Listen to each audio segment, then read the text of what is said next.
First, we had these four in the Aromatix lineup from French Avenue: Carnal Desire, Royal Taboo, Exandal and Platin Blanc. And now, all of a sudden, we have four new ones that are called Sun-Kissed, Magnetiq, Forbidden Fruit and Tease Me. So in today's video I'm going to tell you what I think about the new four fragrances in the Aromatix lineup from French Avenue. Hey guys, I'm George, the nice manic gentleman, and it's time for your dose of some fragrance content. It's also time for me to share with you my thoughts on the four new releases in the Aromatix lineup that are called again Tease Me, Forbidden Fruit, Magnetiq and Sun-Kissed. Sun-Kissed. All four fragrances were just recently released in the past couple of weeks, and I got my hands on all four of them very early on. I paid for them, I've not received them for free, and today I'm going to tell you what I think about them. One thing I want to get out of the way is that all four bottles and boxes and the whole presentation, they look absolutely stunning in my opinion. These are four of the most beautiful bottles that I have in my collection at the moment. I think that this clear design of the bottle, along with those signature, things about the Aromatix fragrances just look absolutely fantastic, and these colorful transparent bottles, they look stunning in my opinion, absolutely great. All four fragrances share the same bottle design as with the previous ones in this lineup. The same can be said about the bottle design, the way that the bottle is incorporated into the whole presentation of the box and all that. And again, they just look absolutely stunning. I'm a huge fan of the way that those bottles look. All four of them come in a 100 milliliter bottle size, and all four of them come in an extrait de parfum concentration. And again, they look absolutely stunning. Now, let's talk about the more important stuff, mainly how those four fragrances smell and how they perform. I'm going to start talking about them in no particular order. I'm going to start with this green one, which is called Sun-Kissed. Now, this is an interesting scent that probably feels the freshest one out of the bunch. In fact, most of them feel quite fresh and feel more like summertime appropriate. Only one feels a little bit darker. And it's an interesting fact because they get released in the late fall and early winter time in the Western Hemisphere, which is, I think, the main market for all fragrances. So it's a bit of a weird choice to be, honest in my opinion, but those are the scents that we're getting. Now, this is an interesting one because this opens up very, not super fresh, but fresh. It opens up slightly green, feels a little bit, how to call it, floral. I think there's a tea note in this one and has a slight amount of booziness. Which is an interesting combination. I can't say that this particularly reminds me of anything out there, especially in the opening, but the more this dries down, the more it starts to remind me a little bit of stuff like Terre d'Hermes fragrances, for example, because on the dry down this has a pronounced vetiver note that feels a little bit green, feels a little bit earthy. It's not super strong, it's not as strong as you'll find with some of the Terre d'Hermes fragrances, but definitely has a bit of that backbone but that's on the dry down. In the opening this feels quite different.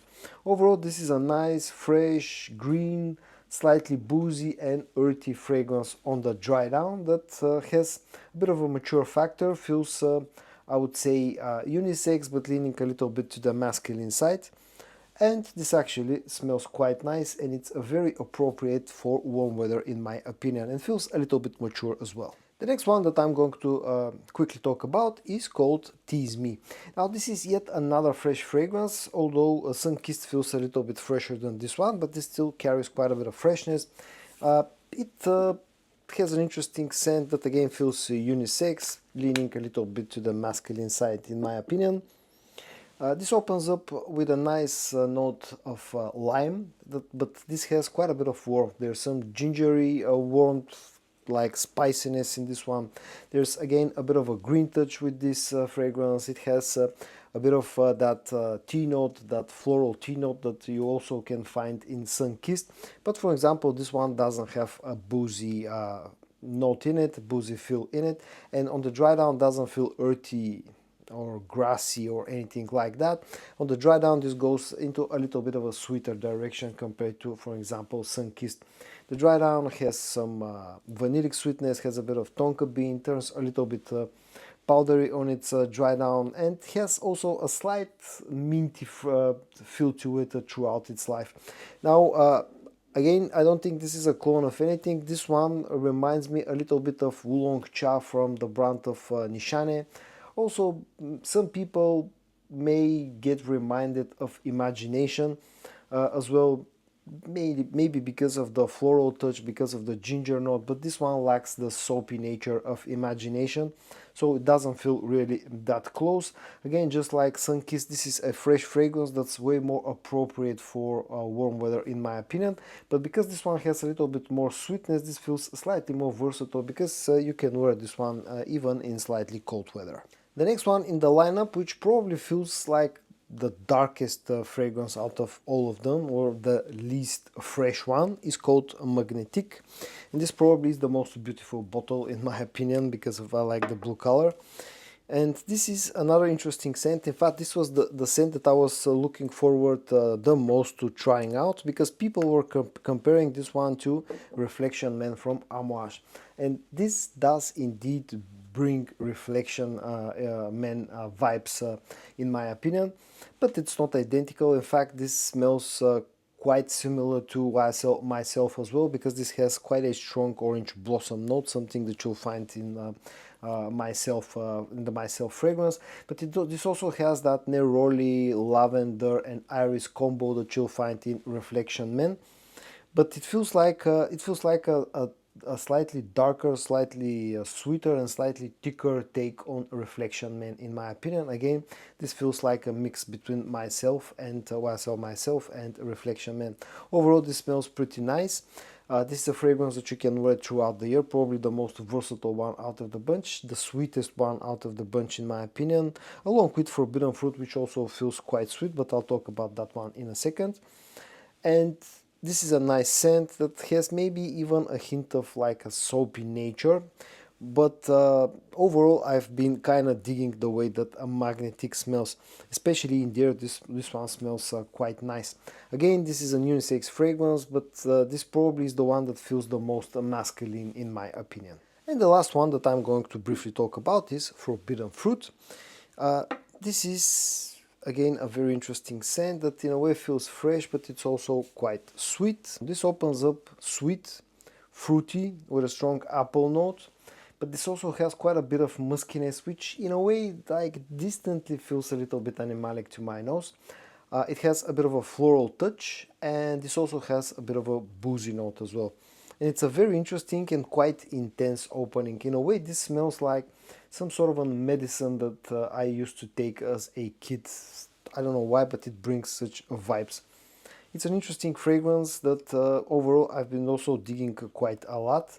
And again, it's a fragrance that's more orientated towards the warmer months of the year, but you can get away with this one because it has enough sweetness on cold days as well.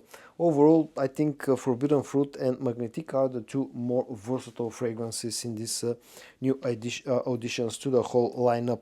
All four of them have nice quality, all four of them have a very intense opening. I think that's down to the concentration. As I said, all of them have this extrait de parfum concentration.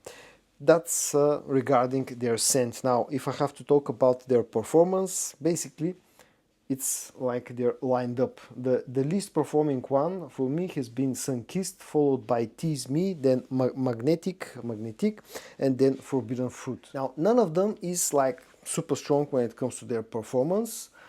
Sunkissed and Tease Me are more on the average side or slightly above average, with Magnetiq and Forbidden Fruit actually getting closer to what I can call a good performing scent. But none of them have really impressed me when it comes to their performance, to be honest. I had slightly higher expectations because of the extrait de parfum concentration, but again, none of them is weak. But basically I had slightly higher expectations. Forbidden Fruit and Magnetiq are the two ones that were the most impressive when it comes to performance. If I have to talk about exact numbers, Sunkist gives me around about 6 hours of performance, Tease Me slightly over that, 6.5, and then Magnetiq and Forbidden Fruit are somewhere around about the 7.5 hour mark. So they are the strongest ones, but again, they're not like super strong. Overall, the whole, those 4 new fragrances in this lineup are interesting scents that, again, in my opinion, just feel a little bit strange because, almost all of them feel fresh, and they're kind of like, the time that they got released feels a little bit strange, considering how they smell. But that's what, Nip and French Avenue went with as a release date for all 4 of them. They're nice fragrances with good quality, decent performance, very beautiful presentation and beautiful looking bottles and boxes and all that good stuff. But at the end of the video, I just wanted to sort of give you a bit of my own take and sort of be a little bit critical about one thing. And that's regarding the whole lineup. Now, the whole, Aromatix lineup was launched at the end of last year. I think they become firstly available around about at the end of December of 2024. They became widely available at the start of 2025. And in the span of about, 9-10 months, we already have a total of 8 fragrances in this lineup, which in my opinion is a little bit too much.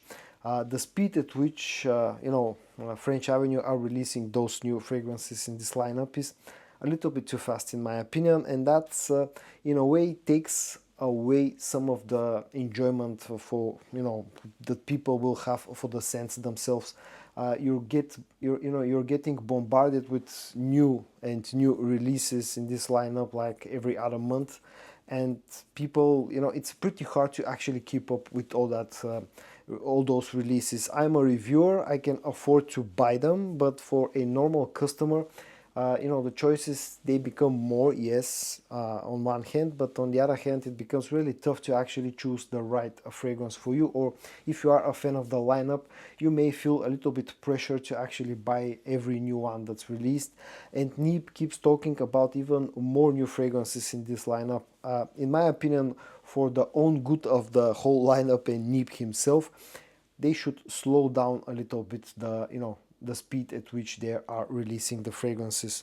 Other than that, I can say that again, all 8 now in this lineup are good scents, good releases. Now we have more variety. We have darker scents for cold weather, we have fresher scents for warm weather, we have some more versatile scents. But again, so guys, in today's video I shared with you my thoughts on the 4 new fragrances that were released in the Aromatix lineup from French Avenue. I told you how they smell, how they perform in my experience, and I gave you my thoughts at the end of the video. I hope that you found today's video interesting or helpful. If you did, give it a like, and I also hope that you're going to join me in my next video for your dose of some fragrance content. And until then, stay safe and bye bye.